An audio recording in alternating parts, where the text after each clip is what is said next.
समयसार ग्रंथाधिराज पर आयोजित होने वाली आज के 5वें सत्र में मैं आज के वक्ता गणों को बुलाना चाहूँगा। सर्वप्रथम पंडित पवित्र जी शास्त्री आगरा से मैं निवेदन करता हूँ वे आवें एवं हमारे बीच मंचासीनों में। पंडित पवित्र जी शास्त्री आगरा। इसी के साथ हमारे बीच चेन्नई से पधारे पंडित जयराजन जी भाई साहब उपस्थित हैं, मैं उनसे भी निवेदन करता हूँ वे भी आवें एवं मंचासीन होवें। इसके साथ अगले वक्ता के क्रम में हमारे बीच में उपस्थित हैं डॉक्टर प्रवीण कुमार जी इंदौर, मैं उनसे भी निवेदन करता हूं बेबी आवे एवं मंचासीन होवे। एवं आज की इस सत्र की अध्यक्षता डॉक्टर शांति कुमार जी पाटिल भाई साहब करेंगे, वो कुछ ही समय में हमारे बीच उपस्थित होने वाले हैं। एवं चतुर्थ वक्ता के रूप में पंडित विराग जी शास्त्री जबलपुर हमारे बीच कुछ ही समय में उपस्थित होने वाले हैं, वो भी हमारे बीच मंचासीन होंगे। सर्वप्रथम हम इस सत्र का प्रारंभ, जैसा कि आपको पता ही है, प्रतिदिन गुरुदेव के मांगलिक के माध्यम से करते हैं, तो मैं निवेदन करता हूं कि पीछे से यहाँ पर गुरुदेव का मांगलिक लगाया जाए।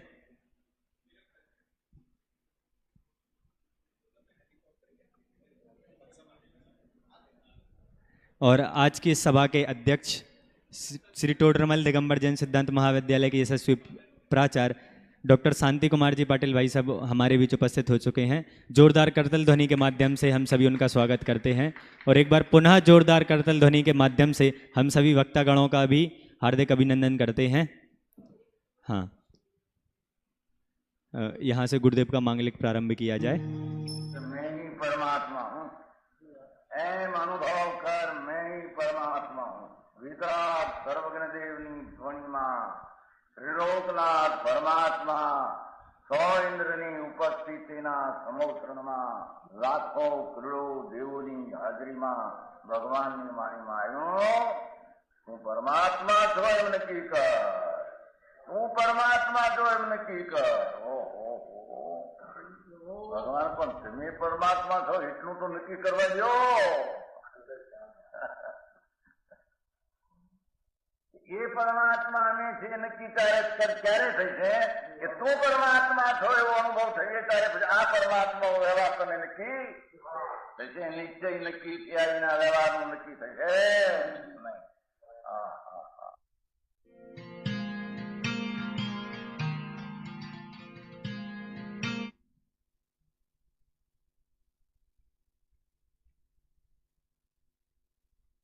हेलो।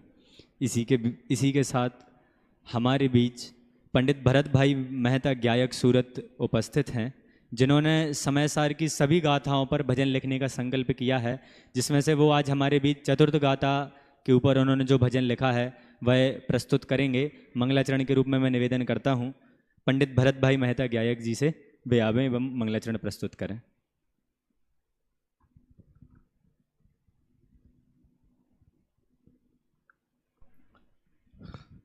ओम नमः सिद्धेभ्य। श्री समयसार भजन गाथा क्रमांक 4 के आधारित ये भजन है।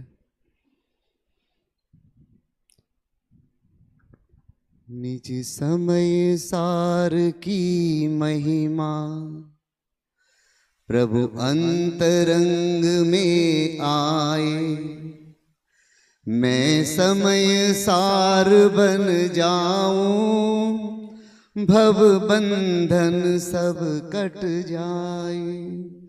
निज समय सार की महिमा प्रभु अंतरंग में आए, मैं समय सार बन जाऊं, भव बंधन सब कट जाए।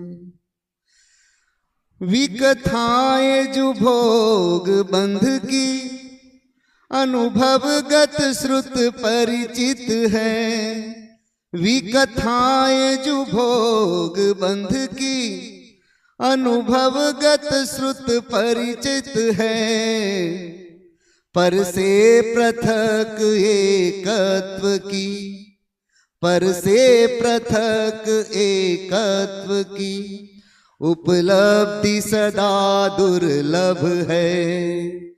उसको ही सहज बनाए, गायक स्वभाव को ध्याए, मैं समय सार बन जाऊं, भव बंधन सब कट जाए।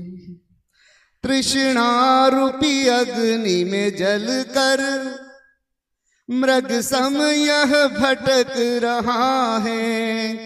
तृष्णा रूपी अग्नि में जल कर मृग सम यह भटक रहा है। ये मोह भूत इसको नित, ये मोह भूत इसको नित पशुवत ही जोत रहा है अनादिकाल से आत्म विषयों में सुख को पाए। ये काम भोग बंध की कथा सब जीव को सुलभ सुहाए। निज समय सार की महिमा प्रभु अंतरंग में आए। मैं समय सार बन जाऊं, भव बंधन सब कट जाए। एकत्व विभक्त भगवान आत्म की बात नहीं सुनी है। एकत्व विभक्त भगवान आत्म की बात नहीं सुनी है। नहीं परिचय में आई है, नहीं परिचय में आई है, नहीं अनुभव में गुनी है। अब शुद्ध बुद्ध निरंजन त्रिकाली ध्रुव को ध्याए। मैं समय सार बन जाऊं, भव बंधन सब कट जाए। मैं समय सार बन जाऊं, भव बंधन सब कट जाए।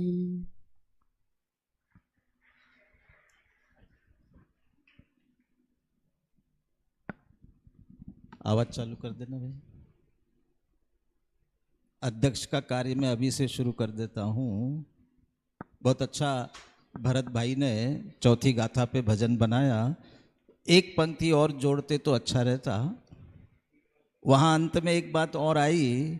आचार्य अमृतचंद्र देव कहते हैं इसने काम भोग बंधन की कथा तो खूब सुनी, एकत्व विभक्त आत्मा की बात नहीं सुनी, और साथ में जो सुनाने वाले हैं उनकी भी नहीं सुनी। सुनाने वाले सुना रहे हैं उनकी नहीं सुनी, और उनकी संगति भी नहीं की।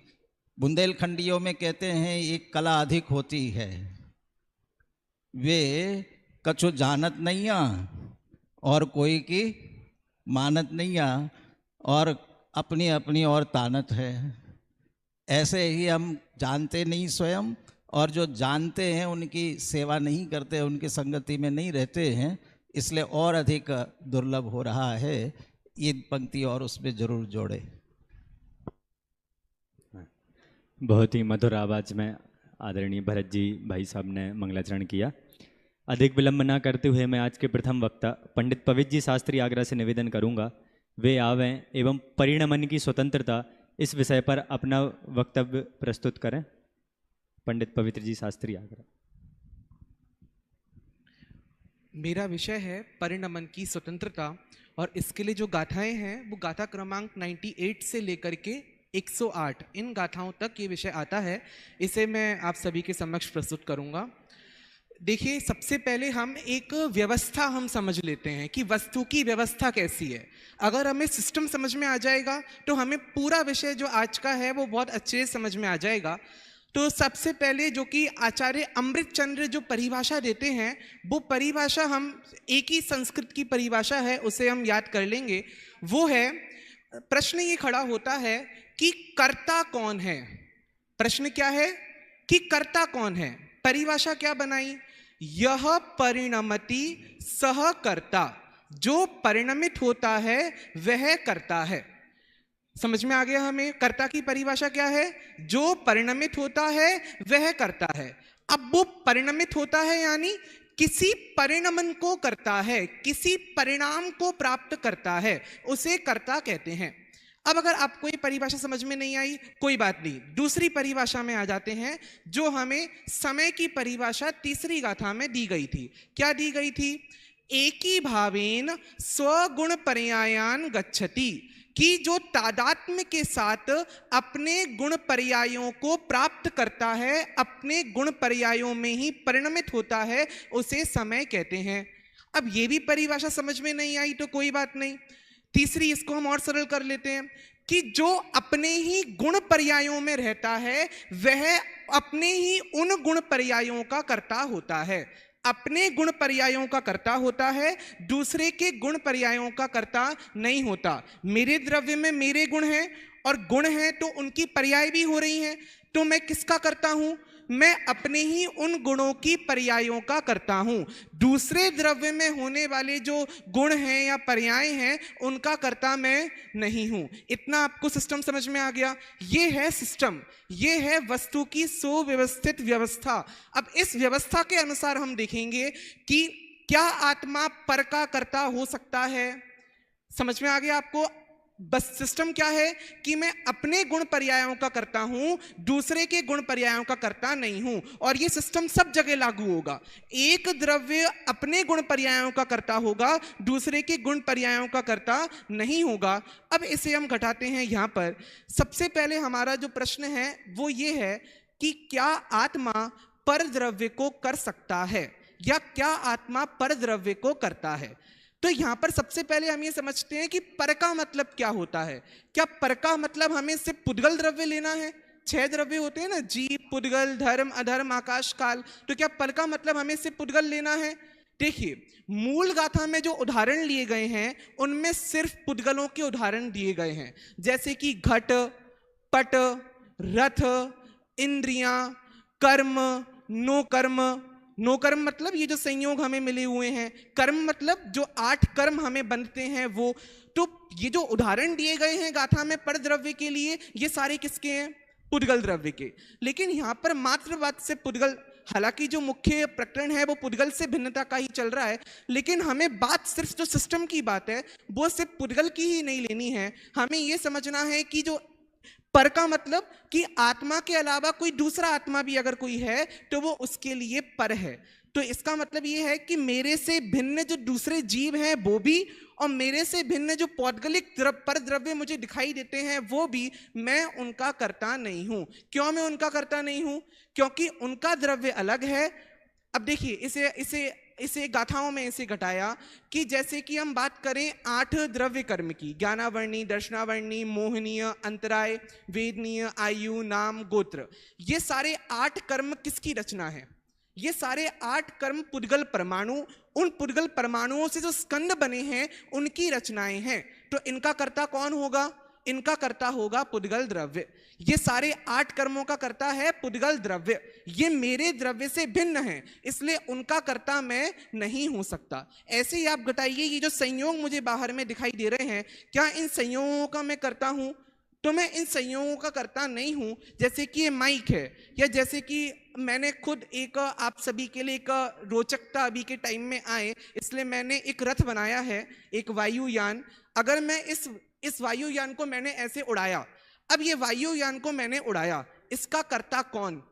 तो मेरा हाथ हिला, इसको कहते हैं व्यापार, हस्तादि व्यापार, मेरे हाथ का हिलना। और मेरे अंदर ये इच्छा हुई कि मुझे अपने हाथ को हिलाना है और प्लेन को ऐसे फेंकना है। अब यहाँ पे ये कहा जा रहा है कि इस प्लेन को जो उड़ाया गया, देखिए पहले हम सिस्टम में देखते हैं कि प्लेन जो उड़ा इसका कर्ता कौन?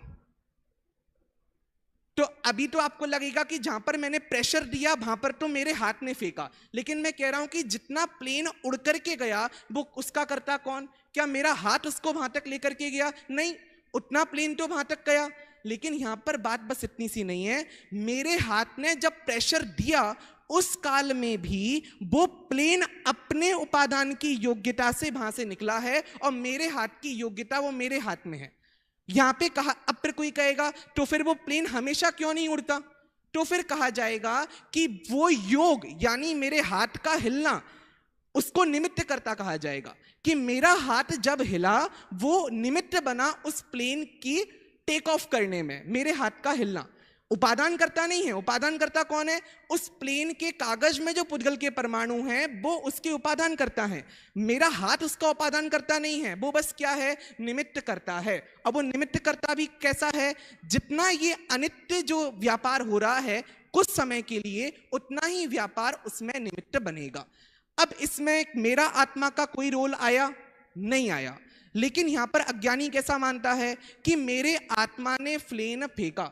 तो यहां पर ये कहते हैं कि यदि आप अपने आत्मा को उस प्लेन के फेंकने का कर्ता मानोगे तो फिर नित्य कर्तृत्व का प्रसंग आएगा। क्योंकि मेरा आत्मा कैसा है? नित्य है। लेकिन क्या मेरा हाथ नित्य हिल रहा है? नहीं हिल रहा है। अगर मैं आत्मा से प्लेन के टेक ऑफ करने का कर्तृत्व जोड़ूंगा तो प्लेन क्या है? हमेशा फिकता ही रहेगा, क्योंकि उसका कर्तृत्व कारण कौन है? मेरा आत्मा। मेरा आत्मा कैसा है? नित्य। तो प्लेन भी कैसा उड़ता रहेगा? हमेशा उड़ता रहेगा। इसलिए मेरा आत्मा जो है वो प्लेन के उड़ने में उपादान करता नहीं है और ना ही वो उसके उड़ने में निमित्त करता है। अगर हम आत्मा को निमित्त करता मान लेंगे तो भी यही समस्या आएगी। उपादान करता तो हो ही नहीं सकता, उसका द्रव्य अलग, मेरा द्रव्य अलग। लेकिन निमित्त करता भी नहीं हो सकता, क्योंकि यदि निमित्त करता मानेंगे तो क्या समस्या खड़ी आएगी? प्लेन टेक ऑफ करता रहेगा, क्योंकि मेरा आत्मा भी कैसा है? नित्य बना हुआ है। इसलिए निमित्त करता भी किसे किया? योग और उपयोग को। जो मेरे अंदर इच्छा हुई प्लेन को फेंकने की और मेरे हाथ हिले, इनको कहा ये निमित्त करता है, मेरे आत्मा को निमित्त करता नहीं कहा। और ये भी बात बहुत स्थूल यहां पर आ गई है, क्योंकि वास्तव में जो मेरे हाथ हिले हैं, क्या उनको मैंने हिलाया है? मेरे आत्मा ने मेरे हाथों को हिलाया है? ऐसा नहीं है। मेरे आत्मा के प्रदेशों में जो परिस्पंदन नाम का योग हुआ है, उसके निमित्त से ये हाथ हिले हैं। जो रागादि विकार से युक्त मेरा उपयोग है वो उन प्रदेशों के साथ हुआ है, हम उसे निमित्त कह सकते हैं। लेकिन जो मेरा द्रव्य स्वभाव, जो मेरा एकत्र विभक्त रूप आत्मा है, वो मेरे हाथों के हिलाने का भी कर्ता नहीं है, निमित्त करता भी नहीं है। निमित्त करता भी कौन बनेगा? हाथ किसका है? शरीर का है ना। तो हाथ को भी हिलाने का निमित्त करता कौन बनेगा? जो मेरे आत्मा के प्रदेशों में परिस्पंदन हो रहा है वो उसका निमित्त करता कहा जाएगा। मेरे आत्मा को मेरे हाथों के हिलाने का निमित्त करता भी नहीं कहा जाएगा। इस प्रकार से मेरा एकत्र विभक्त आत्मा, चाहे उपादान की अपेक्षा हो चाहे निमित्त की अपेक्षा हो, पर द्रव्य से पूर्ण रूप से विभक्त है। इतना आपको समझ में आया? अब इसी बात को वो आगे करके समझाते हैं कि मेरे द्रव्य गुण पर्याय मेरे में है और मेरे द्रव्य गुण पर्याय पर में नहीं जाते। इसी को कहते हैं कि वो संक्रमित नहीं होते। इसे हम एक स्थूल उदाहरण से हम समझते हैं। जैसे कि आपके सामने लैपटॉप रखा हुआ है। ये लैपटॉप कैसे बना हुआ है? अनंत पुद्गल परमाणुओं से मिला हुआ है। ये चेयर किससे बनी हुई है? अनंत पुद्गल परमाणुओं से मिली हुई है। मेरा शरीर कैसे बना हुआ है? अनंत पुद्गल परमाणुओं से मिलकर बना हुआ है। एक पुद्गल परमाणु ने दूसरे पुद्गल परमाणु को स्पर्श किया, फिर उसके बाद तीसरे ने स्पर्श किया, फिर चौथे ने स्पर्श किया। इस प्रकार से अनंत पुद्गल परमाणुओं ने एक दूसरे को स्पर्श किया और क्या बना? एक स्कंध बना। अब स्पर्श करने के बाद यदि हम ऐसा माने कि एक पुद्गल परमाणु दूसरे पुद्गल परमाणु रूप हो जाए तो क्या समस्या खड़ी होगी? कल्पना करके देखिए। चलिए करके देखते हैं, हम ऐसा करके कल्पना में ही करके देखते हैं। एक पुद्गल परमाणु दूसरे परमाणु रूप, दूसरा तीसरे रूप, चौथा पांचवें रूप। इस प्रकार से अनंत पुद्गल परमाणु एक पुद्गल परमाणु में, ये चेयर का, मेरा शरीर इस चेयर के ऊपर है, मेरा शरीर कहां चले जाएगा? इस चेयर में। ये चेयर कहाँ मिल जाएगी? इस जमीन में। हम सभी कहाँ मिल जाएंगे? इस भूमि में। ये भूमि कहाँ मिल जाएगी? इस प्रकार से जितने भी द्रव्य इस पूरे विश्व में हैं वो सभी एक दूसरे में संक्रमित हो जाएंगे, उनमें मिल जाएंगे और सभी द्रव्यों का लोप हो जाएगा। लोप का मतलब होता है गायब। अदर्शनम लोपः। एक भी द्रव्य आपको दिखाई नहीं देगा, क्योंकि वो कहां चला गया? दूसरे में चला गया। इसका मतलब क्या है कि इस लैपटॉप रूपी स्कंध में जितने भी पुद्गल परमाणु हैं वो सभी पुद्गल परमाणु एक दूसरे को स्पर्श तो कर रहे हैं, जो तीसरी गाथा में लिखा परस्परम अचुम्बन्तो, उसका अर्थ ये नहीं है कि एक पुद्गल परमाणु दूसरे को स्पर्श नहीं करता। एक पुद्गल परमाणु दूसरे को स्पर्श करता है, लेकिन आगे ही लिखा है स्वरूपात अपतंतः, अपने स्वरूप को नहीं छोड़ता, और पर रूपेण अपरिणमनात्, दूसरे के स्वरूप से परिणमित नहीं करता। इस प्रकार से सभी द्रव्य अपने अपने गुण पर्यायों में रहते हैं, दूसरे गुण पर्यायों में नहीं जाते। इसी प्रकार से वो इन गाथाओं में सिद्ध करते हैं कि आत्म द्रव्य भी अपने गुण पर्यायों में रहता है, पुद्गल के गुण पर्यायों में नहीं जाता। अब यहां पर एक पॉइंट आता है कि आप तो ज्ञेय ज्ञायक संबंध कहते हो, ज्ञेय ज्ञायक संबंध कहा जाता है, ज्ञेय और ज्ञायक में संबंध। ज्ञेय हो गया लैपटॉप और मेरा आत्मा हो गया ज्ञायक। अब मैं इस लैपटॉप को जान रहा हूं तो क्या कहा जाएगा, ज्ञेय ज्ञायक संबंध। अब कोई अज्ञानी जीव ऐसा मानते हैं कि ज्ञेय ज्ञायक संबंध का अर्थ ये होता है कि मैं इसका करता हूं। अगर कोई अज्ञानी जीव ऐसा माने तो क्या माने, ज्ञेय ज्ञायक संबंध से क्या माने कि मैं ज्ञेय का करता हूं, ज्ञेय का कर्ता ज्ञायक है। तो यहां पर आचार्य देव समझाते हैं कि ज्ञेय ज्ञायक संबंध का मतलब ये नहीं है कि ज्ञायक का व्याप्य व्यापक रूप संबंध ज्ञेय के साथ है। देखिए सुनना, ज्ञेय मतलब लैपटॉप, मैं लैपटॉप को जान रहा हूं, ये परम सत्य है, मैं लैपटॉप को जान रहा हूं, लैपटॉप मेरे ज्ञान में आ रहा है। तो इसका मतलब ये नहीं है कि मेरा व्याप्य व्यापक संबंध लैपटॉप के साथ है। व्याप्य व्यापक संबंध यानी लैपटॉप को जानते जानते मेरे द्रव्य गुण पर्याय लैपटॉप में घुस गए, या लैपटॉप के द्रव्य गुण पर्याय मेरे में घुस गए, ऐसा नहीं है। वर्तमान में मॉडर्न साइंस वाले तो यही मानते हैं कि सारा नॉलेज हमारे न्यूरॉन्स में आ रहा है, लेकिन जैन दर्शन ऐसा नहीं मानता। हमारा ज्ञान ज्ञेय को जानते हुए भी ज्ञेय में नहीं हो रहा है, तो फिर ज्ञेय ज्ञायक संबंधी क्यों कहा? तो वो ये कहते हैं कि पुद्गल द्रव्य के निमित्त से, ज्ञेयों के निमित्त से यहां पर जो ज्ञानाकार बन रहा है, लैपटॉप को जानने रूप जो मेरी ज्ञान की पर्याय हो रही है, उस ज्ञान की पर्याय के साथ मेरा व्याप्य व्यापक संबंध है, लैपटॉप के साथ मेरा व्याप्य व्यापक संबंध नहीं है। और उसी व्याप्य व्यापक संबंध के कारण ज्ञेय ज्ञायक संबंध कहा जाता है। इसलिए ज्ञेय ज्ञायक संबंध का मतलब ये नहीं है कि ज्ञायक ज्ञेयों में व्याप रहा है। ज्ञायक जो है ज्ञेयों के निमित्त से जो ज्ञान हो रहा है उस ज्ञान में व्यापता है। और इसी प्रकार से वो इन गाथाओं में ये बात सिद्ध करते हैं कि एक द्रव्य दूसरे द्रव्य में नहीं व्याप सकता। मेरा आत्मा पुद्गल द्रव्य को नहीं कर सकता। मेरा, देखिए जो मुख्य बात एक सिद्ध कर रहे हैं उसको मैं दोहरा रहा हूं कि मेरा आत्मा 8 कर्मों को नहीं कर सकता। मेरा आत्मा प्रकृति बंध, प्रदेश बंध, अनुभाग बंध और स्थिति बंध को नहीं कर सकता। करता है ये व्यवहार न से कहा जाता है, उपचार से कहा जाता है। अब यहां पर एक और बात लेकर के मैं अपनी बात को विराम दूंगा। गुरुदेव श्री ऐसा कहते हैं, देखिए यहां पर सिर्फ पर द्रव्य से भिन्न करना है, अपने भावों से भिन्न नहीं करना। ज्ञानी क्या करता है? अपने ज्ञानमय भावों को करता है। कैसे करता है ज्ञानमय भावों को? अरे पुद्गल द्रव्य से अपने आप को भिन्न जान करके, पुद्गल द्रव्य से अपने आप को भिन्न जानना, यही है ज्ञानमय भावों को करना। और पुद्गल द्रव्य का कर्ता बनना, यह है अज्ञानमय भावों को करना। बात समझ में आ रही है? तो इन गाथाओं में यह कहा जा रहा है कि जो आत्म द्रव्य है वो पुद्गल को नहीं करता, पुद्गल द्रव्य में रंच मात्र भी हस्तक्षेप नहीं कर सकता। लेकिन वही आत्म द्रव्य जब पुद्गल में अपनापन करता है, उसका कर्ता बनता है, तो वो अज्ञानी जीव अपने अज्ञानमय भावों का कर्ता होता है। और जब वही आत्म द्रव्य पुद्गल से अपने आप को भिन्न जानता है, तो वही ज्ञानी जीव वो आत्म द्रव्य ज्ञानी होता हुआ अपने ज्ञानमय भावों को करता है। अब यहां पर गुरुदेव श्री ने एक प्रश्न खड़ा किया कि ज्ञानी जीव ज्ञानमय भावों को करता है, अज्ञानमय भावों को नहीं करता है, तो फिर हमें ज्ञानी के जीवन में अल्प राग दिखाई देता है। वो अल्प राग का उसे कर्ता कहा जाएगा कि नहीं कहा जाएगा?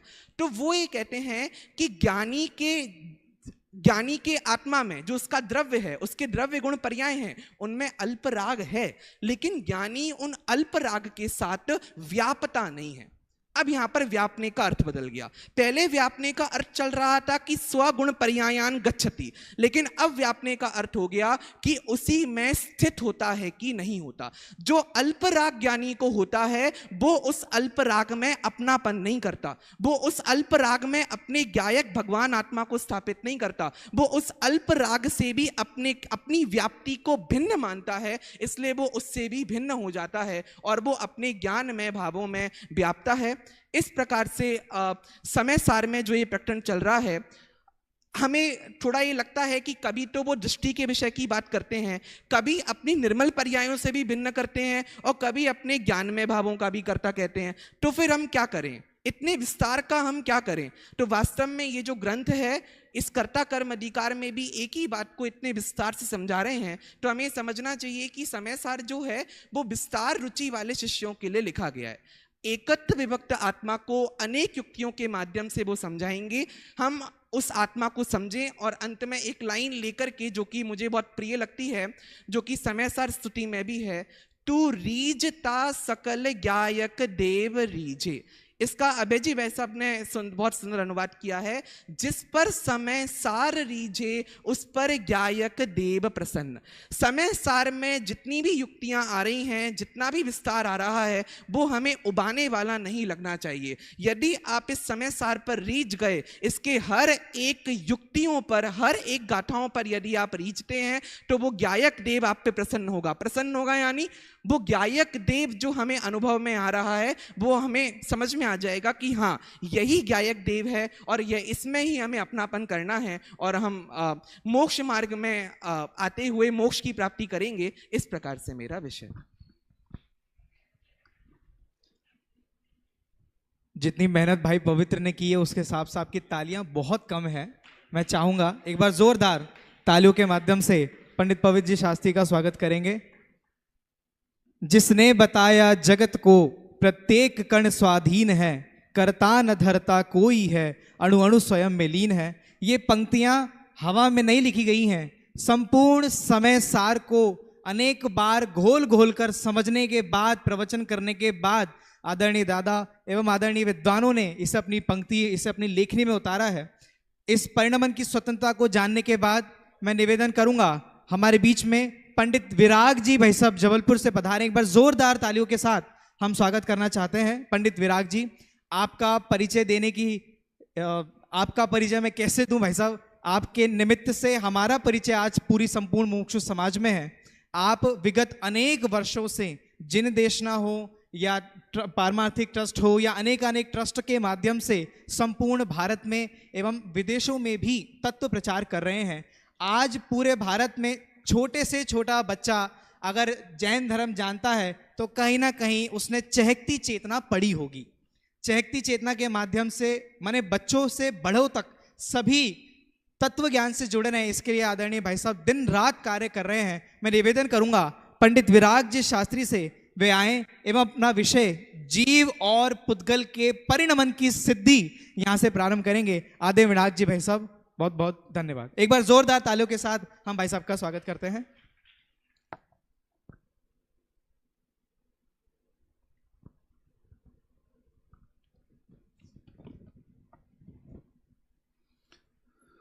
नमः समय साराय स्वानुभूत्या चकासते चिस्वभावाय भावाय सर्वभावांतरच्छिदे।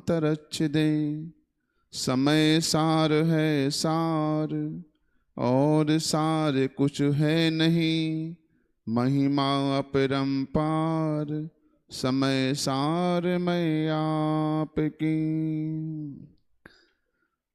समय सार आचार्य कुंद कुंदेव द्वारा विरचित ग्रंथ राज पर गतिमान गोष्ठी चल रही है और इस पूरी गोष्ठी का एकमात्र उद्देश्य यह है हम सब जीव अपने अपने दोषों को पहचाने और सम्यक ज्ञान की ओर उन्मुख होवें। समय सार ग्रंथराज का मूलतः जो कार्य है वो है मिथ्यात्व का निवारण अथवा ज्ञान का निवारण करना।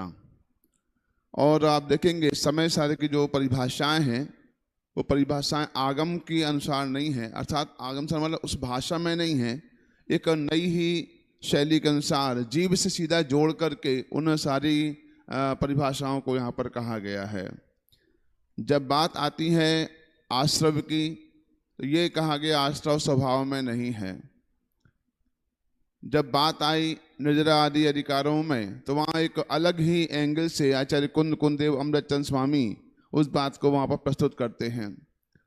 कुल मिला के बात यह है, इस समय सार जी का जन्म जीव के मिथ्यात्व पर चोट करने के लिए अथवा ज्ञान के निवारण के लिए हुआ है।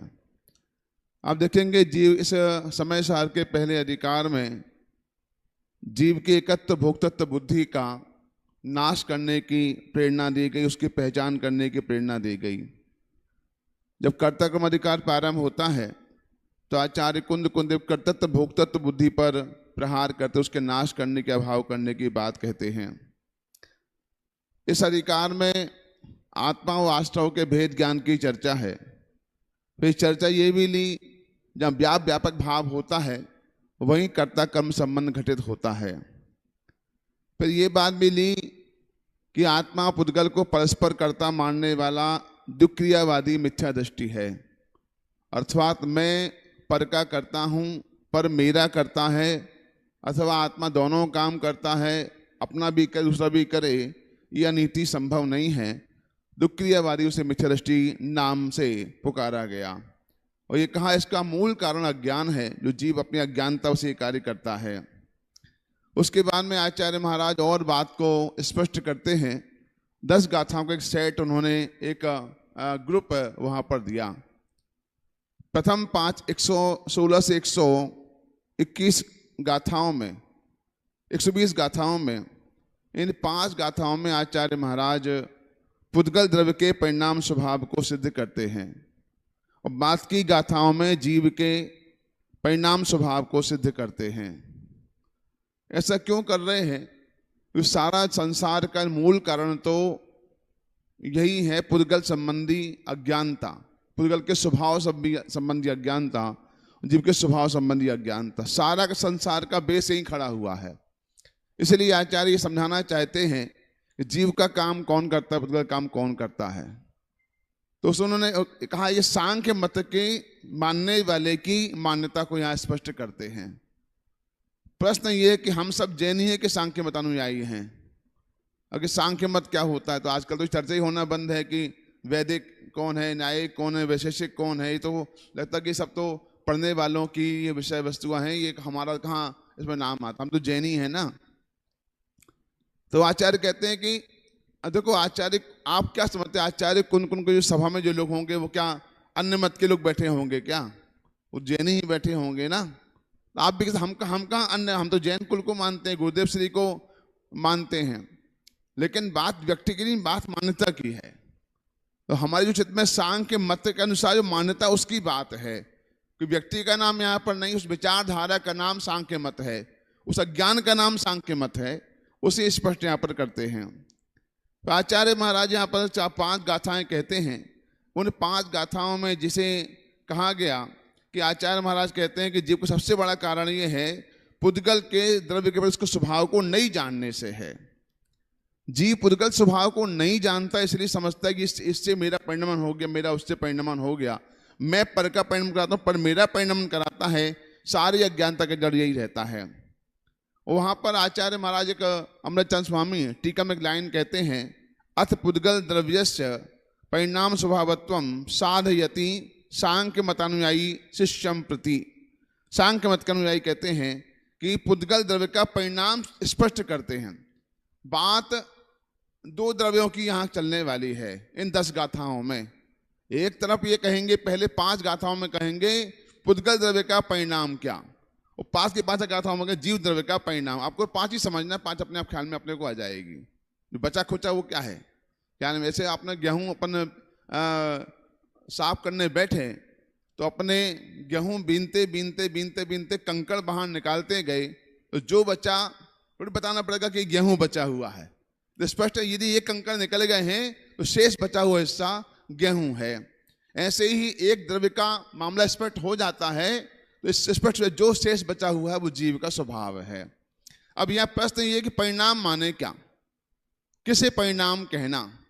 एक नाम बात है, परिणाम को कहते हैं रिजल्ट आ गया है, भाई तुम्हारा रिजल्ट क्या रहा, तुम्हारा परिणाम परीक्षा परिणाम क्या रहा, एक तो वो परिणाम भी होता है।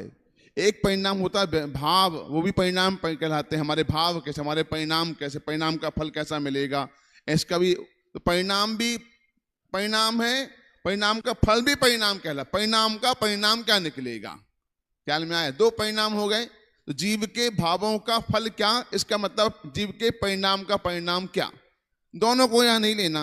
यहां कहते हैं जीव का स्वभाव को यहां परिणाम कहा गया है। अब क्या लेना, जो परिणमन है वो परिणमन है, वो क्या है, जीव का परिणमन क्या है, पुद्गल का परिणमन क्या है, उसकी यहाँ चर्चा यहाँ पर की है।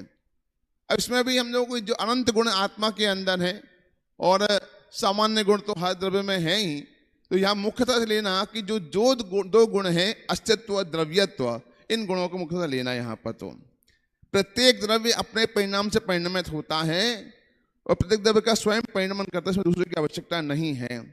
यहाँ एक शंका व्यक्त की गई, एक सांख्य मत का अनुयायी या तो सांख्य विचारधारा ये कहती है कि जीव का कोई परिणाम नहीं होता है, पुद्गल का कोई परिणाम नहीं होता, पुद्गल अपरिणामी जैसा ही है।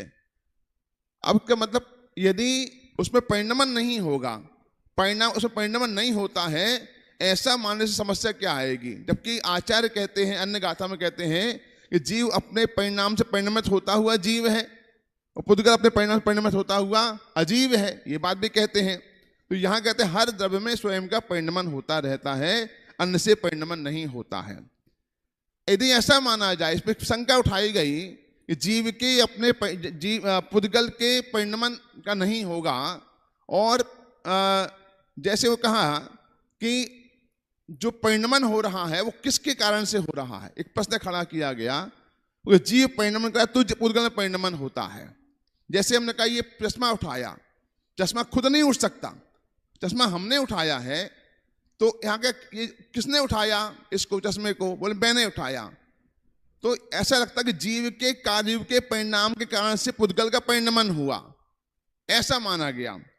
ऐसे यहां समझना कि जीव जो पुद्गल के परिणमन से, पुद्गल के कारण से जीव में विकार होता है, क्या अथवा जीव के परिणमन करने से पुद्गल में परिणमन होता है, ऐसा माना जाए। तो वह प्रश्न भी खड़ा किया गया कि मान लीजिएगा एक गाड़ी तैयार खड़ी हुई, कोई एक जीव माने मैंने गाड़ी चलाई, मैंने गाड़ी चलाई, मैंने गाड़ी चलाई।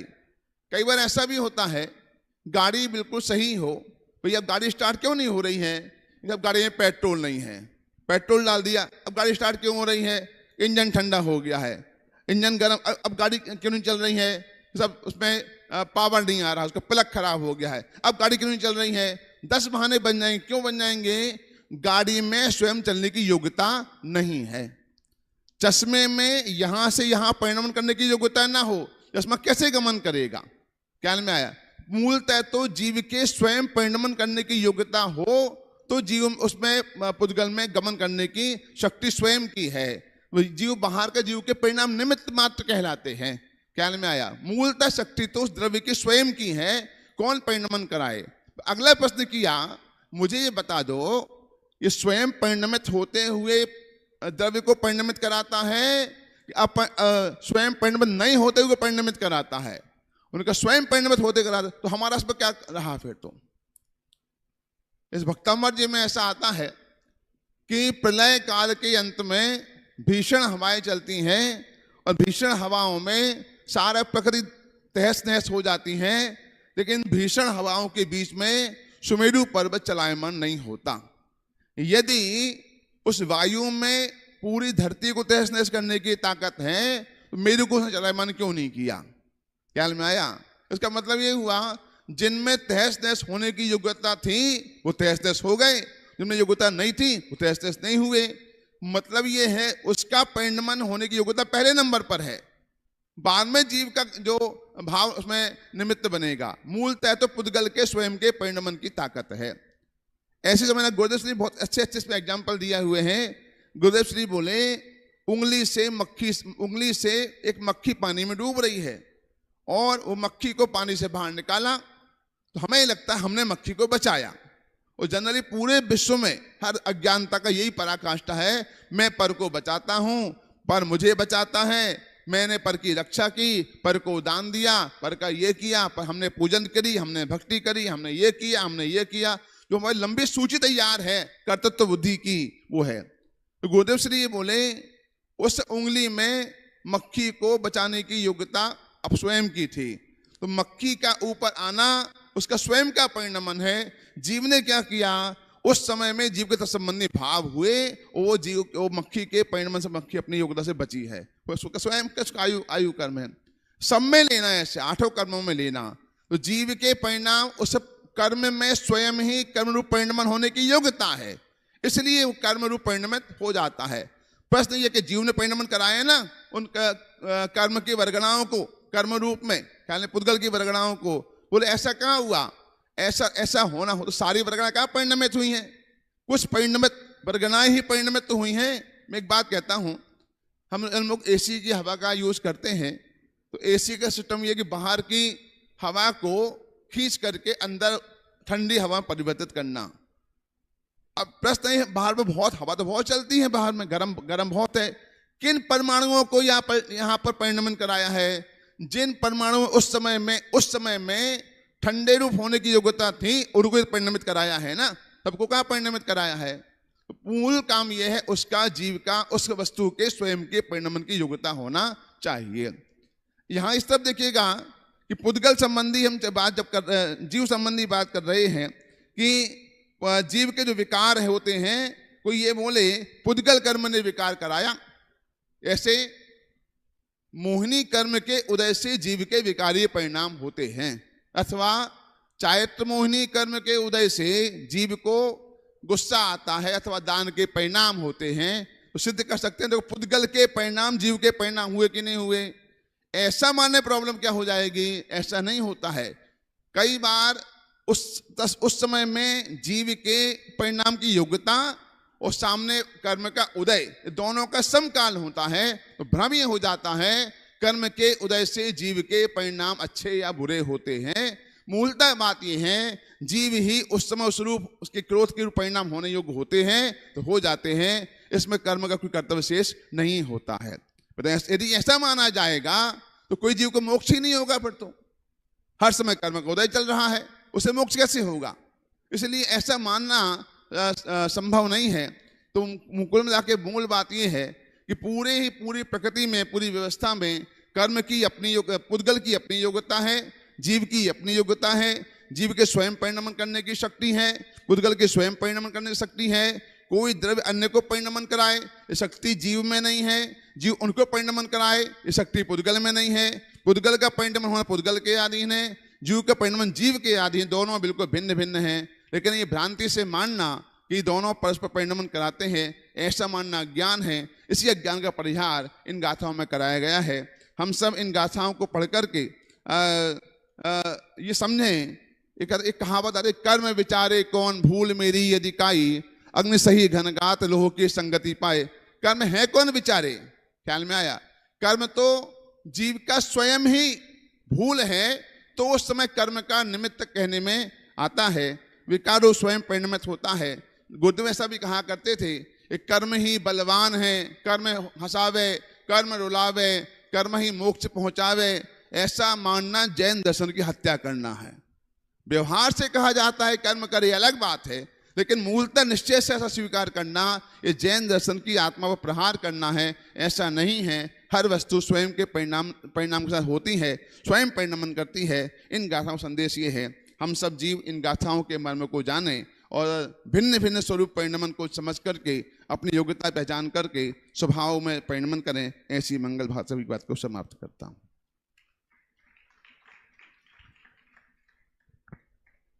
एक बार जोरदार तालियों के साथ हम आदरणीय विराग जी भाई साहब का पुनः स्वागत करेंगे। बहुत बहुत धन्यवाद। जीव और पुद्गल के परिणमन की सिद्धि, इस विषय को यहाँ पे पूर्ण किया। मैं एक बार अध्यक्ष महोदय से निवेदन करूंगा कुछ शब्द। आत्मा ज्ञानम स्वयं ज्ञानम ज्ञानादन्यत करोति किम परभावस्य कर्ता आत्मा मोहोयम व्यवहारिणाम। ये कलश जो पवित्र जी का विषय था, परिणमन की स्वतंत्रता, वो 98 से 108 गाथाओं की चर्चा जहाँ प्रारंभ हो रही है, उसकी उत्थानिका के रूप में ये कलश लिखा हुआ है। आत्मा स्वयं ज्ञान स्वरूप है, ज्ञान के अलावा कुछ नहीं करता, फिर भी पर का कर्ता कहा जाता है। ये तो व्यवहार से कहा जाता है और अज्ञानी इससे अपना मोह पुष्ट करते हैं।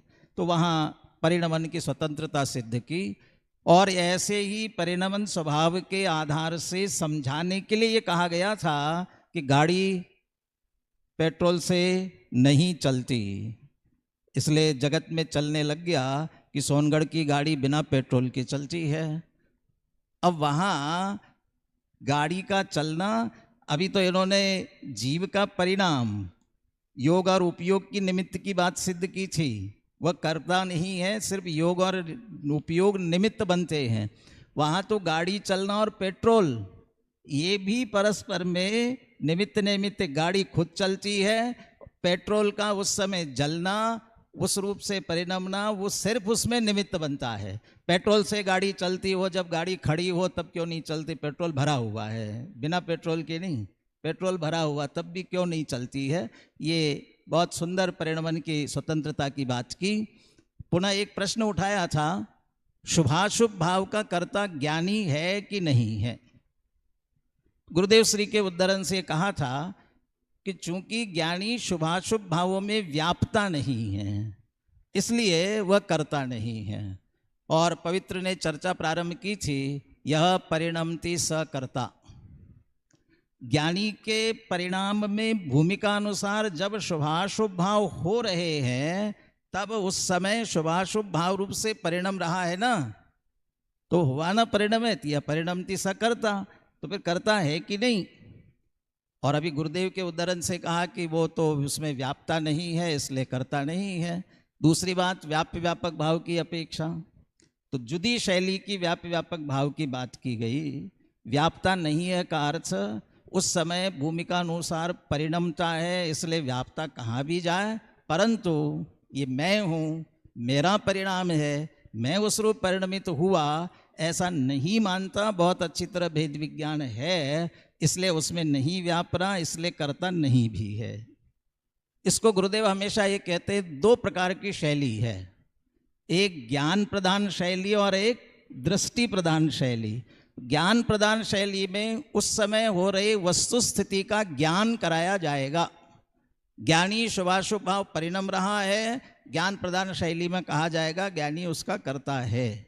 लेकिन दृष्टि प्रदान शैली में जब स्वभाव की दृष्टि कराई जाएगी, तब ज्ञानी स्वभाव में व्याप रहा है, शुभाशुभ में व्याप ही नहीं रहा है, इसलिए उसका कर्ता नहीं भी है। इसका बहुत अच्छा विश्लेषण किया था।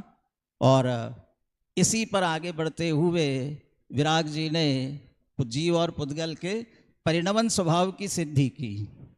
बहुत अच्छा एक वाक्य जल्दी से बोलकर गए। जीव और पुद्गल के परिणमन स्वभाव के लिए या दो शक्तियों की बात मुख्य ली है, एक अस्तित्व और दूसरा द्रव्यत्व। अस्तित्व और द्रव्यत्व। अस्तित्व शक्ति का क्या लेना देना है? अस्थि किसे कहते हैं? उत्पाद वे द्रव्य युक्तम सत, सद्रव्य लक्षणम। उत्पाद वे द्रव्य युक्त है, उसे सत कहते हैं। तो सत होने के लिए उत्पाद वे होना ही चाहिए। जीव और पुद्गल यदि सत है तो उनमें उत्पाद वे स्वभाव से हो रहा है, इसलिए सहज परिणमन हो रहा है। और उन्हीं सामान्य गुणों में द्रव्यत्व शक्ति है, तो द्रव्यत्व का कार्य ही क्या है? परिणमना। तो स्वयं परिणम रहे हैं। जब जीव और पुद्गलों में स्वयं परिणमने की शक्ति है, तो एक दूसरे को करे, इसकी कहाँ जरूरत है? अपने आप परिणमते हैं। और परिणम रहे हो उसके बाद भी कर्ता बनने चले जाओ। लोक में कहा जाता है ना, वो दुखी होने की बात करते हैं। 4 प्रकार के दुखी होते हैं।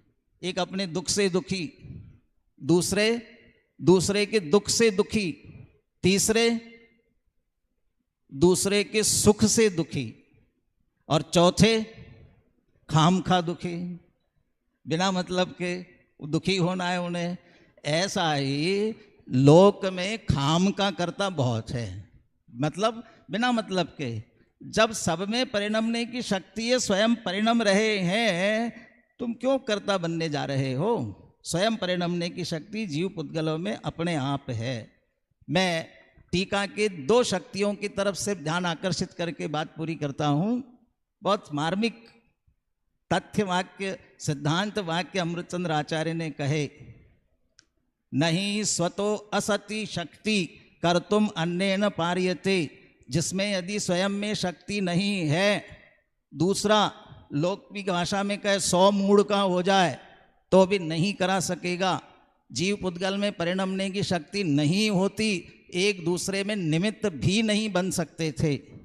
और दूसरी तरफ कहा वस्तु शक्तया परम न अपेक्षन्ते, न वस्तु शक्तया परम अपेक्षन्ते, जिसमें जो शक्ति होती है वो पर की अपेक्षा करती नहीं है। जब यहाँ 2 शक्तियाँ हैं, अस्तित्व है, परिणमन की द्रव्यत्व है, इससे परिणमन हो रहा है, तब दूसरे की कहाँ जरूरत है, स्वयं ही होता है। ऐसा बहुत सुंदर वर्णन किया। इसके बाद के जो कलश आए हैं वो बहुत मार्मिक है, उनका पद्यानुवाद भी बहुत सरल किया हुआ है।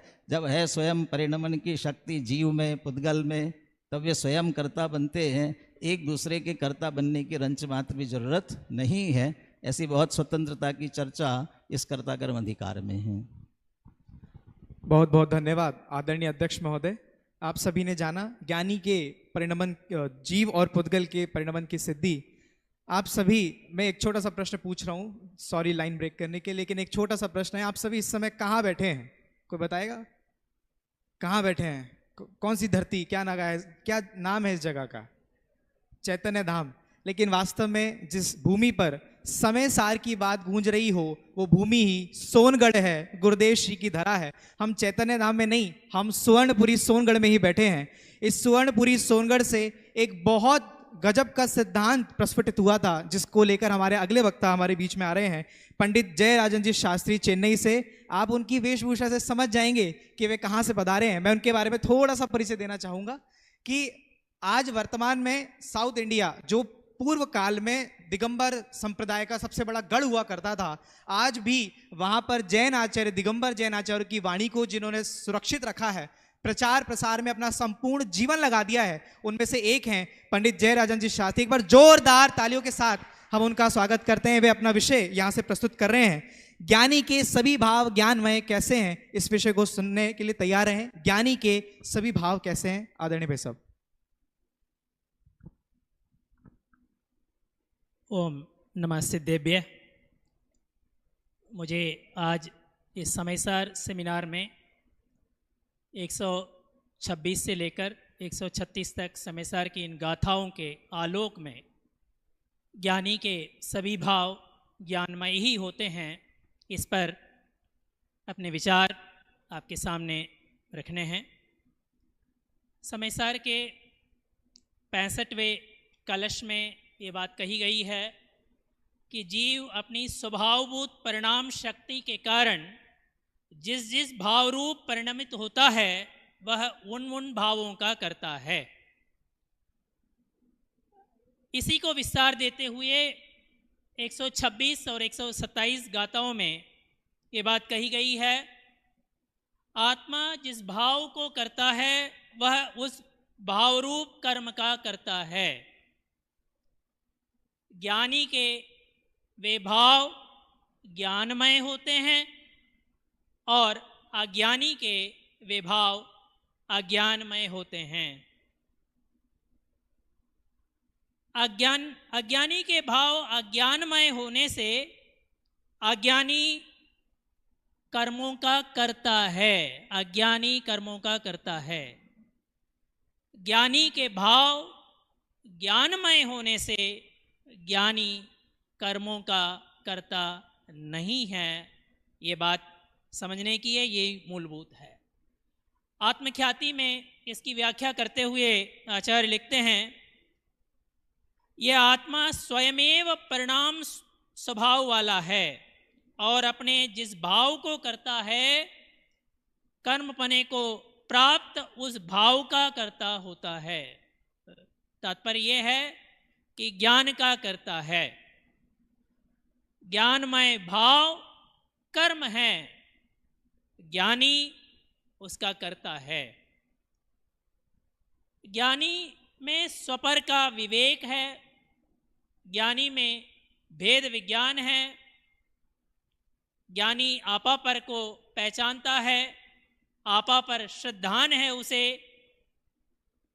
और सभी प्रभावों से भिन्न आत्मा की ख्याति सम्यक प्रकार से उसे उदय को प्राप्त हुई है। देखिए, उसे सम्यक तो प्राप्त हो गया है, ज्ञान की प्राप्ति हो गई है, इसलिए कह रहे हैं सम्यक प्रकार से आत्मा की ख्याति उसे उदय को प्राप्त हुई है। वहीं दूसरी ओर अज्ञानी के अज्ञानमय भाव होने से, पर से भिन्न आत्मा की ख्याति अत्यंत अस्त होने से, आत्मा की ख्याति उसे प्राप्त नहीं हुई है, आत्मानुभूति उसे प्राप्त नहीं हुई है, सम्यक दर्शन की प्राप्ति उसे नहीं हुई है, आत्मा प्राप्त नहीं हुई है, ज्ञान उसे प्राप्त नहीं हुआ है, इसलिए आत्मा की ख्याति उसे प्राप्त नहीं हुई है। उसके सारे भाव अज्ञानमय हैं और वह स्व और पर में एकत्व बुद्धि रखता है। स्व और पर में किसी में भी वह अहम बुद्धि रखता है, उसमें एकत्व बुद्धि है। वह अज्ञानी ज्ञान मात्र भाव से भ्रष्ट हो गया है,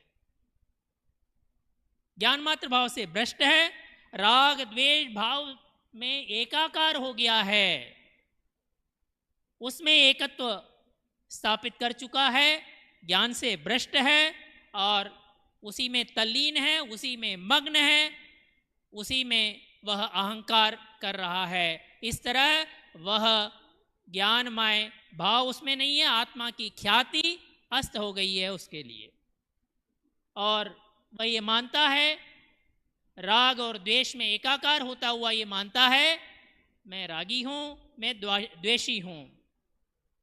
अज्ञानमय भाव होने के कारण वह स्वयं राग द्वेष करता है और वह कर्मों को भी करता है, कर्मों को भी बांधता है।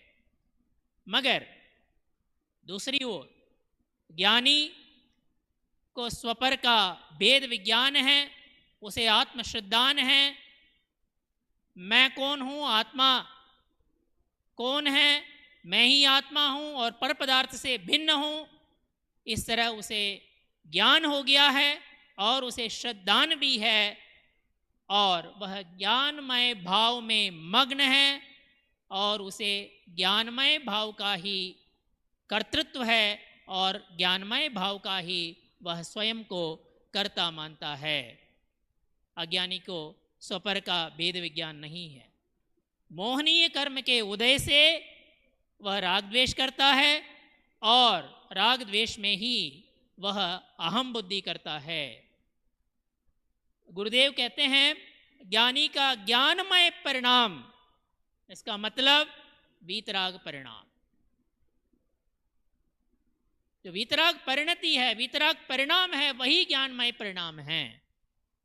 और जो ज्ञानी को व्यवहार रत्नत्रय है, व्यवहार रत्नत्रय का जो राग है, उस व्यवहार रत्नत्रय के राग को, राग है तो सही, मगर व्यवहार रत्नत्रय का जो राग है, ज्ञानी उसको जानता मात्र है, उसका वह करता नहीं है। और ज्ञानी को राग होता है कि नहीं? ज्ञानी को राग तो होता है, मगर उसका वह करता नहीं है, उस राग को वह जानता मात्र है। भूमिका अनुसार उसमें देव गुरु शास्त्र के प्रति भक्ति, पूजा के भाव, व्रत दान आदि, इन सब का राग रहता है, परंतु वह ज्ञान भाव से परिणमित ज्ञानी के ज्ञान जो है राग से भिन्न है। वह चैतन्य स्वरूप राग से भिन्न है। कौन से राग? और वह राग का कर्ता नहीं है, ज्ञाता मात्र है। आगे इसी में कलश 66वें कलश में ये प्रश्न उठाया गया है, ज्ञानी को ज्ञानमय भाव ही क्यों होते हैं, उसके अज्ञानमय भाव क्यों नहीं होते?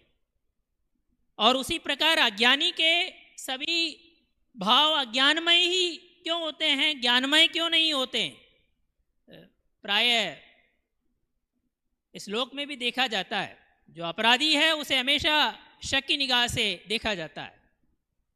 क्लासरूम में कोई बदमाशी हो जाए, मैं एक अध्यापक हूँ पेशे से, मैं उसी पर शक करता हूँ जो हमेशा कुछ करता आया है बदमाशी।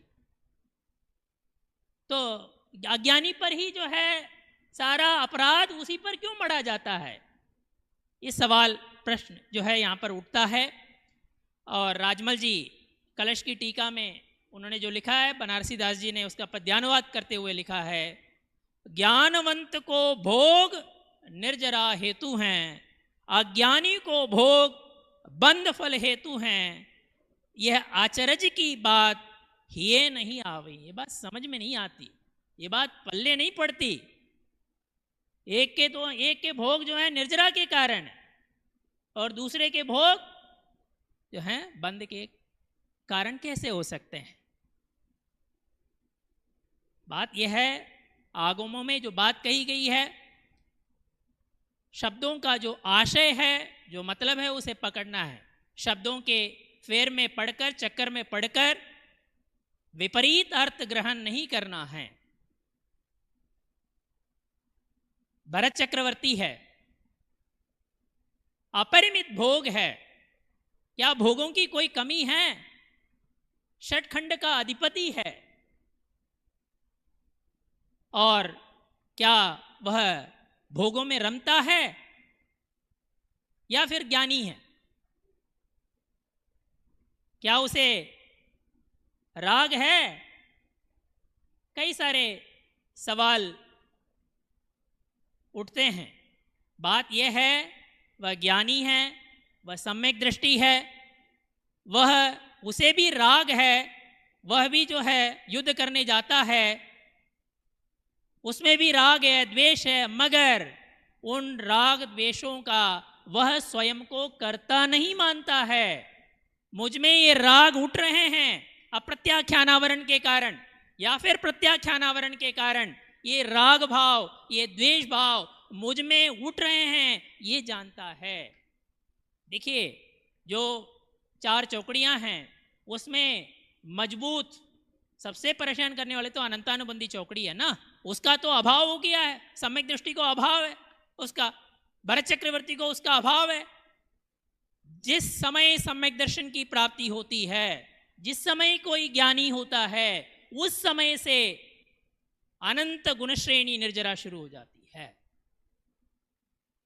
अनंत गुणश्रेणी निर्जरा हो, इसके बाद थोड़ा बहुत बंद हो जाए अप्रत्याख्यानावरण के कारण, प्रत्याख्यानावरण के कारण थोड़ा बहुत बंद हो जाए, उससे क्या संसार बहुत लंबा चलने वाला है क्या?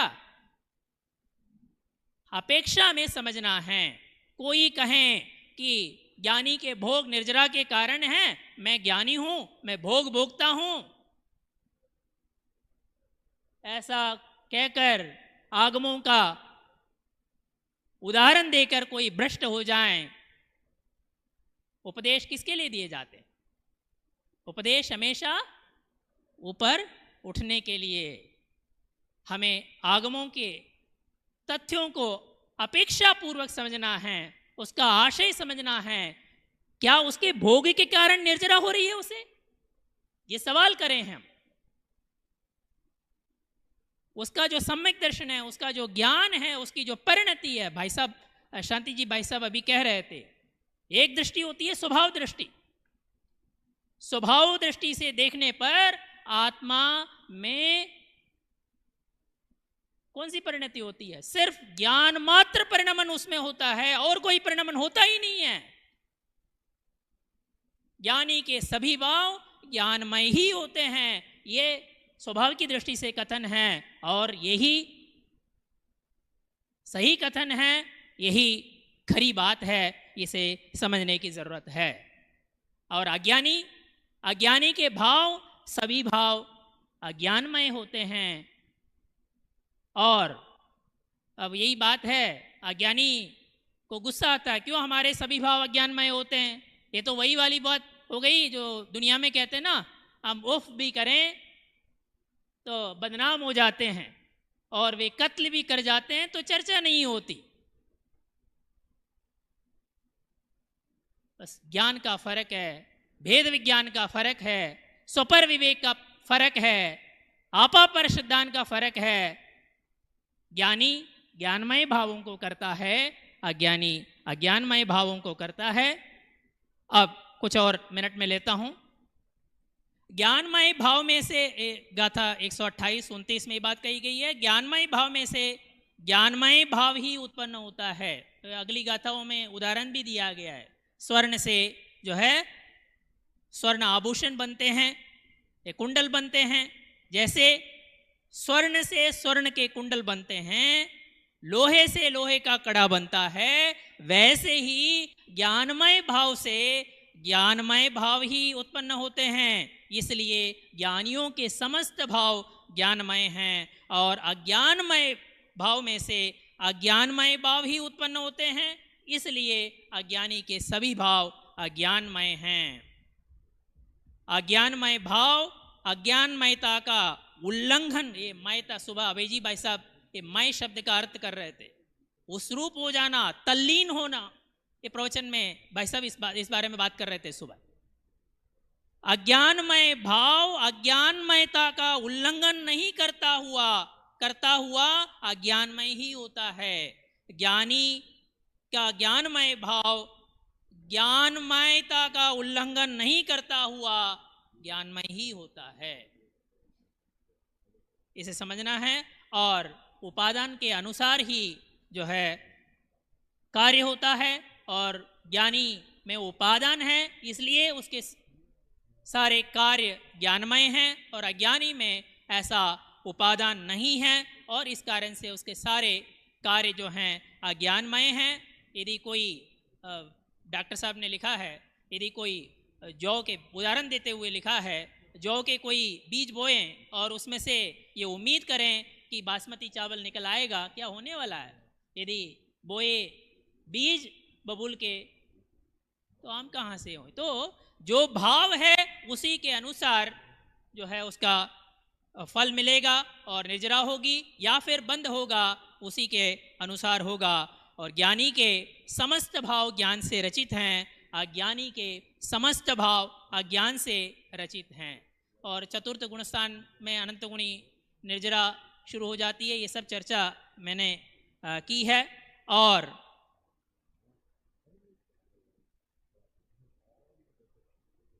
तो इस तरह है बात यह है। संक्षेप में अब अगले वक्त प्रवीण जी को भी बात करनी है, इसलिए मैं अपनी बात कहते हुए यहीं विराम देता हूँ कि ज्ञानी के सभी भाव ज्ञानमय ही होते हैं स्वभाव दृष्टि से देखने पर। और यही खरी बात भी है, यही 100% सही बात भी है कि उसके सारे भाव ज्ञानमय होते हैं, और ज्ञानी के भोग भी निर्जरा हेतु हैं। उसे हमें उसके बारे में सोचना है, चिंतन करना है, और उसका क्या सही आशय है हमें इसे समझना है। और आगमों के आलोक में इन वचनों का, इन वाक्यों का क्या अर्थ है हम समझने की कोशिश करें। इसी के साथ अपने वक्तव्य को विराम देता हूं। धन्यवाद। जय जय। एक बार जोरदार तालियों से हम आदरणीय भाई साहब का स्वागत करते हैं। वास्तव में गुरुदेव श्री को पढ़ने वाले व्यक्ति चाहे भारत के किसी भी कोने में रहें, पूर्व पश्चिम उत्तर दक्षिण, चाहे किसी भी संस्कृति को देखने जानने वाले हों, लेकिन यदि गुरुदेव को सुना पड़ा है तो एक ही स्वर में जीव और पुद्गल के परिणमन की स्वतंत्रता हो, वस्तु स्वातंत्र्य हो या परिणमन की चर्चा हो, वो एक ही स्वर में उनके मुख से निकलती है। आदरणीय भाई साहब का बहुत बहुत धन्यवाद। ज्ञानी के सभी भाव ज्ञान में कैसे हैं? भले ही ये विषय सुनने में ऐसा लगता है कि कितना एक तरफा विषय है कि ज्ञानी के सारे भाव तो ज्ञान में होते हैं, अज्ञानी चाहे कुछ भी करे, अज्ञानी को वो सारे भाव अज्ञान में हो जाते हैं, ज्ञानी के ज्ञान में हो जाते हैं। लेकिन फिर भी बहुत ही अपेक्षाकृत कथन आदरणीय भाई साहब के माध्यम से मिला। मैं एक चीज़ और ध्यान देना चाहूँगा आप सभी के बीच में। पूज्य गुरुदेव श्री के प्रारंभ के प्रवचनों में समय सार में एक ऐसी बात आती है जहाँ गुरुदेव ये कहते हैं, अनुशीलन में भी उल्लिखित है कि वीतरागी मार्ग कितना गजब है, जहाँ जिस अपेक्षा से कथन करना हो वहाँ वो अपेक्षा लागू पड़ जाती है। ये गुरुदेव का वाक्य है। वास्तव में जिस अपेक्षा से हमें समझना हो जैन धर्म, उसी अपेक्षा से आपको उतनी सरलता से जैन धर्म समझने को मिलेगा। इस प्रकार आज हमने अपना थर्ड वक्तव्य देखा और अंतिम वक्तव्य के लिए हमारे बीच में डॉक्टर प्रवीण कुमार जी शास्त्री ढाई दीप जनायतन इंदौर से पधार रहे हैं, जिनका विषय है पक्षाति क्रांत की विधि। अंतिम विषय इस सत्र का मैं आदरणीय भाई साहब का थोड़ा सा परिचय देना चाहूंगा। वैसे आप सभी को उनके परिचय की आवश्यकता नहीं है, आप विगत दिनों से सुन ही रहे हैं। आदरणीय भाई साहब ढाई दीप जनायतन इंदौर के प्राचार्य हैं, वहाँ जो विद्यालय चलता है। अनेकानेक विषयों अनेकानेक कृतियों के रचनाकार हैं। हाल ही में ढाई दीप संरचना का भी एक बहुत सुंदर विधान एवं रचना आदरणीय भाई साहब के द्वारा लिखी गई और संस्कृत भाषा के बहुत प्रकांड विद्वान हैं। आदरणीय भाई साहब कर्णान योग के विशेषज्ञ हैं। जितनी चर्चा कहूँ हो सकता है समय खत्म हो जाए आपकी उपलब्धि के नाते में। मैं बिना किसी विलंब के आपको मंच पर आमंत्रित करता हूँ। पक्षाति क्रांत की विधि आदरणीय भाई साहब यहाँ से प्रारंभ कर रहे हैं। एक बार जोरदार तालियों के साथ हम स्वागत करते हैं डॉक्टर प्रवीण जी।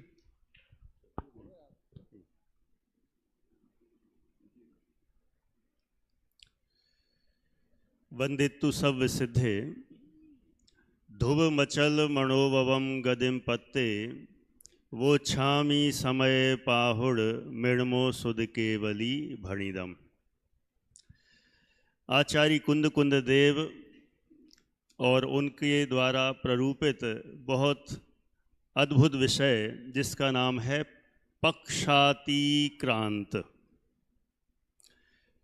आज का मेरा का विषय है पक्षाति क्रांति की विधि। सबसे पहले तो हमें समझना पड़ेगा कि पक्षाति क्रांत क्या है और पक्षाति क्रांत में हमें किसके पक्ष से अतिक्रांत होना है। पक्षाति क्रांत तो देखा जाए मुख्यतः से नए पक्षाति क्रांति की चर्चा आती है, लेकिन टीकाकारों ने प्रमाण का भी पक्ष उससे भी अतिक्रांत होने की चर्चा की है। शब्द ही सुनने में कठिन लगता है, लेकिन यदि उसका अर्थ करेंगे तो ऐसा लगता है कुछ ज़्यादा कठिन है नहीं। पक्ष माने होता है या तो कहें विकल्प, अथवा पक्ष का अर्थ होता है राग, और उस राग से अतिक्रांत हो जाना, राग को दूर कर देना, राग से मुक्त हो जाना, उसे कहते हैं पक्षाति क्रांत। और जो अभी हमारा प्रासंगिक विषय है, इसमें मुख्यतः से सिद्ध करना है नए पक्षाति क्रांत। और जो नए पक्षाति क्रांत होता है वही वास्तव में आत्मानुभूति को प्राप्त करता है, वही शुद्धात्मानुभूति को प्राप्त करता है, वही समय सार कहलाता है, और उसे ही सम्यक दर्शन कहते हैं, उसे ही सम्यक ज्ञान कहते हैं। ये बहुत सारे एंगल यहाँ पर बताए गए हैं। गाथा नंबर कर्ता कर्म अधिकार में गाथा 141, 142, 143, 144, इन 4 गाथाओं में यह चर्चा विस्तार से आई है। चारों गाथाओं में क्या बताया है, एकदम शॉर्ट एंड स्वीट बात करके फिर विषय की अपन और अच्छे से शुरुआत करेंगे। गाथा 141, 141 नंबर की गाथा में सबसे पहले नए के कथनों की चर्चा की। नए के 2 कथन किए, नए के 2 भेद बताए, एक व्यवहार नय, एक निश्चय नय। व्यवहार नय क्या कहता है, उसका कथन क्या है कि आत्मा कर्मों से बद्ध स्पृष्ट है, कर्मों से बंधा हुआ है। दूसरा निश्चय नय के पक्ष का भी कथन किया कि आत्मा कर्म से अबद्ध स्पृष्ट है, आत्मा में कर्म बंधा हुआ नहीं है। ये वाली बात गाथा नंबर 141 में कही। 142 पर जब पहुंचते हैं तो वहाँ पर गाथा के साथ टीकाकार आचार्य अमृतचंद्र देव ने 3 प्रकार के विकल्पों की चर्चा की। आत्मा में कर्म बंधा हुआ है, यह व्यवहार नय का पक्ष है। आत्मा में कर्म नहीं बंधा हुआ है, यह निश्चय नय का पक्ष है। और आत्मा में कर्म बंधा हुआ है अथवा नहीं बंधा हुआ है, यह प्रमाण का पक्ष है। इस तरह की चर्चा करते हुए कहा, जो इन पक्षों से अतीत हो जाता है वही समयसार हो जाता है, वही शुद्धात्मानुभूति को प्राप्त करता है। अगली गाथा में पहुँचे, गाथा नंबर 143, 143 नंबर की गाथा में पक्षातिक्रांत क्या है। तो उन्होंने पक्षातिक्रांत क्या है उसकी चर्चा करते हुए कहा कि जो दोनों नयों के कथनों को जानता है उसमें किसी भी प्रकार का पक्ष नहीं करता। पक्ष का मतलब किसी में राग नहीं करता, रागात्मक विकल्प नहीं करता, वही पक्षातिक्रांत हो जाता है। टीका में तो बहुत आगे बहुत विस्तार से चर्चा की है, ये तो सब प्रवचन के ही विषय हैं ऐसा लगता है, क्योंकि उन्होंने इस नए पक्षातिक्रांत वाले की तुलना केवल ज्ञानी से की है। जैसे केवल ज्ञानी होते हैं वे भी नए पक्षातिक्रांत हैं, क्योंकि उनके नए ही नहीं होते हैं, नयातीत हैं। श्रुत ज्ञान भी नहीं है और श्रुत ज्ञान के अंश नए होते हैं। तो जैसे केवल ज्ञानी नए पक्षातिक्रांत हैं, वैसे ही जो श्रुत ज्ञान वाले होते हैं, श्रुत ज्ञानी, वे भी नयों के द्वारा वस्तु को जानते हैं, आत्मा को जानते हैं, किंतु नए का, किसी भी नए का पक्ष ग्रहण नहीं करते हैं। उन निश्चय और व्यवहार दोनों नयों के पक्षों से अतीत होते हैं, इसलिए वे भी पक्षातिक्रांत हैं और वे भी केवल ज्ञानीवत ही हैं। ऐसी चर्चा गाथा 143 में की। और 144 में जब आते हैं तो वहाँ पर तो कह देते हैं जो सर्व नए पक्ष से रहते है वही समय सार है, उसे समय सार कहो, उसे ही चाहे सम्यक दर्शन कहो अथवा उसे ही सम्यक ज्ञान कहो। ये सारी चर्चा गाथा 144 में की गई। और इसी गाथा में पक्षातिक्रांत होने की विधि भी बताई है। विधि तो बहुत विस्तृत है, अपन एकदम पॉइंट टू पॉइंट में चर्चा करेंगे। ये 4 गाथाओं में जो विषय आया है उसको संक्षेप में कहने का प्रयास किया। एक भाषा जो शास्त्रों की होती है उस भाषा में थोड़ा सा हमें कठिन लगता है, लेकिन यदि इसको अपनी सरल भाषा में बात करें, एकदम सरल, तो यहाँ कहना क्या चाहते हैं, आखिर बताना क्या है। यदि अपन सरल भाषा में बात करें तो अपने पास 2 नए हैं। नए तो सब समझते ही हैं। नए का मतलब किसी भी वस्तु की किसी विशेषता के द्वारा से उस वस्तु को ग्रहण करना, उसे जानना अथवा उसके बारे में कहना, उसे कहते हैं नए। अब नए के 2 यहाँ प्रकार बताए, वैसे तो बहुत हैं, संख्यात असंख्यात अनंत हैं, लेकिन यहाँ मुख्यतः से निश्चय नए और व्यवहार नए। तो निश्चय नए वस्तु को अथवा कहें आत्मा को शुद्ध ही देखता है और व्यवहार नए आत्मा को अशुद्ध देखता है। यदि हम इनके और प्रयोग देखेंगे तो बहुत सारे प्रयोग हैं। व्यवहार नए का कथन है, व्यवहार नए एक तरह से सरल भाषा में कहें तो व्यवहार नए 2 को 1 कहता है और 1 को 2 कहता है। और इसका अपोजिट निश्चय नए 2 को 2 कहता है और 1 को 1 कहता है। कोई कहे इसका मतलब क्या हुआ? सीधा सरल है। व्यवहार नए 2 को 1 कहता है, जानता है। जैसे समय सार जी की 27 नंबर की गाथा में कहा ना, व्यवहारणो भासदी जीवो देहो या हवदी खलु। 1 को, इसने 2 को 1 कहा, शरीर और आत्मा दोनों को 1 कहा। और 7वीं गाथा में कहा व्यवहारेणु वदिष्यति णाणिस चरित दंसणम णाणम। माने व्यवहार नय से आत्मा में ज्ञान है, दर्शन है, चारित्र है। तो माने एक अभेद वस्तु में भेद डालता है और 2 भिन्न वस्तुओं को अभेद करता है। एक कहता है व्यवहार नय का काम है। और निश्चय नय का काम, निश्चय नय उसी के नीचे की जो लाइन है ना गाथाओं में कि ये एक हो सकते नहीं, यह कथन है परमार्थ का, कि शरीर आत्मा एक हो सकते नहीं, निश्चय नय का कथन है।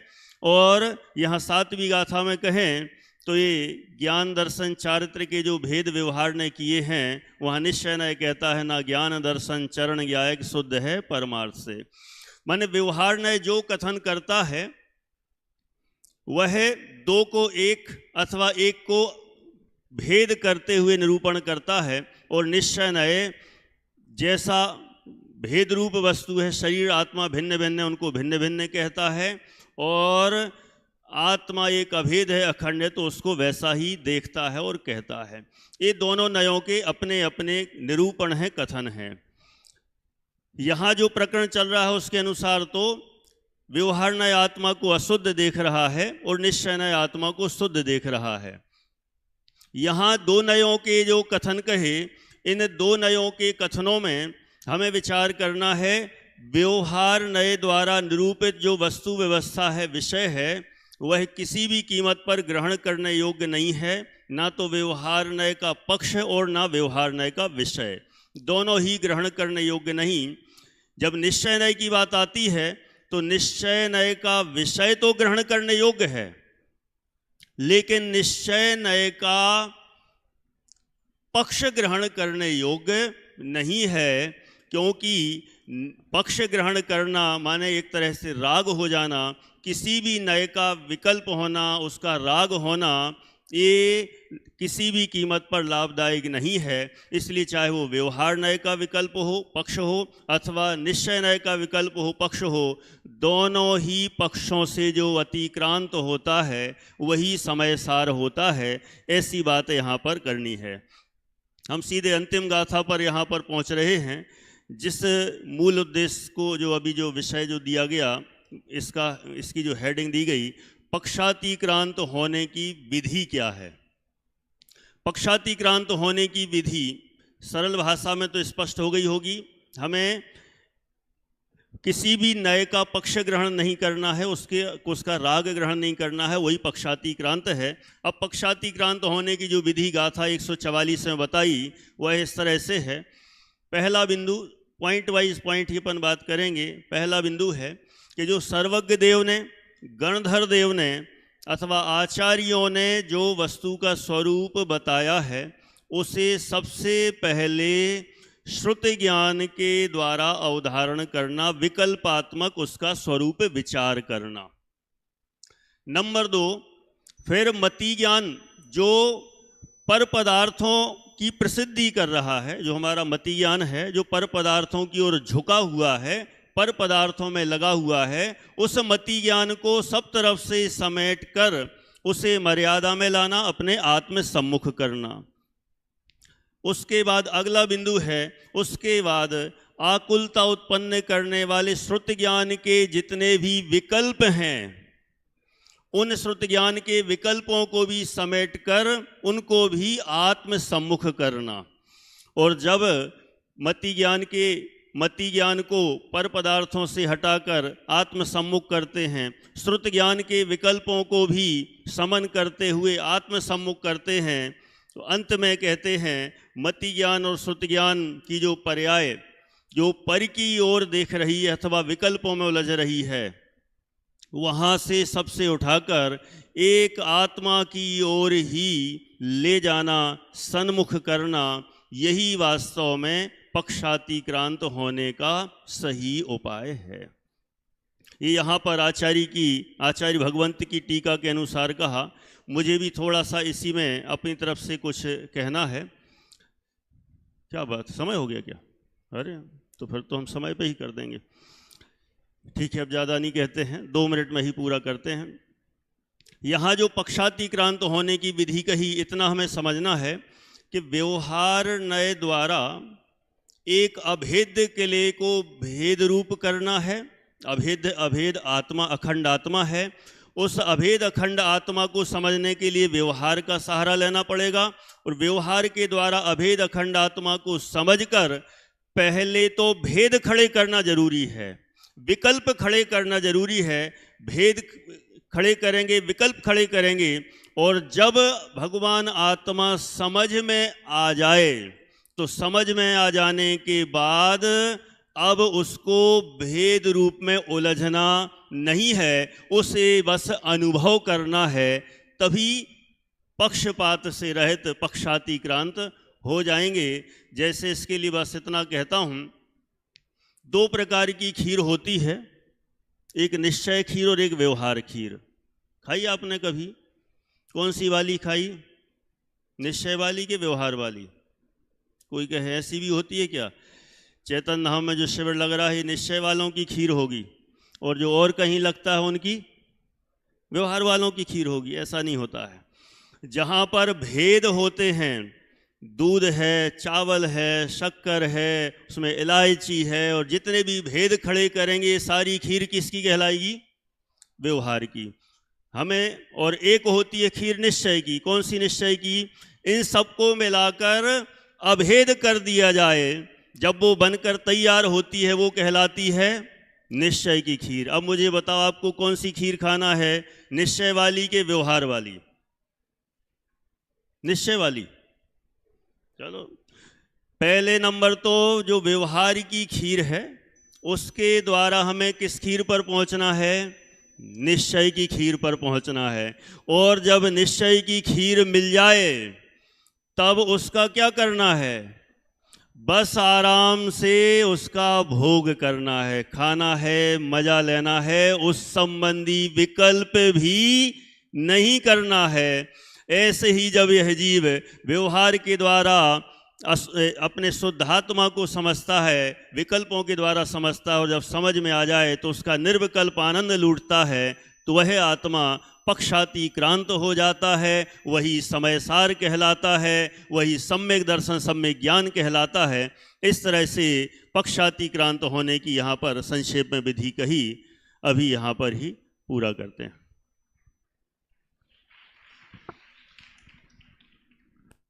हेलो, आध्यात्म ग्रंथों में जहाँ गुणस्थान को भी विकल्प के रूप में प्रस्तुत किया है, पक्ष के रूप में प्रस्तुत किया है, ऐसे गुणस्थान के विशेषज्ञ के द्वारा पक्षांतक्रांत की विधि सुनना अपने आप में एक अलग बात है और बहुत अच्छा विषय आदरणीय भाई साहब ने प्रस्तुत किया। जोरदार करतल ध्वनि के माध्यम से उनका हम स्वागत करते हैं।